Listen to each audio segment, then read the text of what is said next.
आणि प्रकाश आंबेडकरांना आम्ही 4 जागांचा प्रस्ताव दिलाय अशी मोघम प्रतिक्रिया संजय राऊत यांनी दिली आहे। तर सगळ्यांनी मतभेद बाजूला ठेवून ही लढाई लढावी अशी प्रतिक्रिया वर्षा गायकवाड यांनी दिलेली आहे।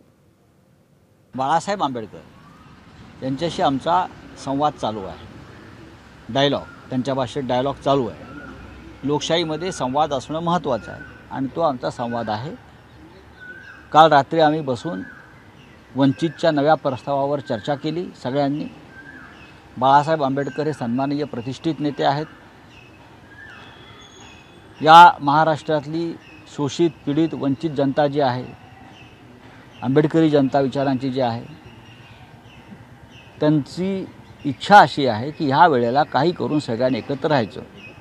तर त्याने वंचितला हात जोडून विनंती करत आहोत, प्रकाश आंबेडकर साहेबांना हात जोडून विनंती करत आहोत।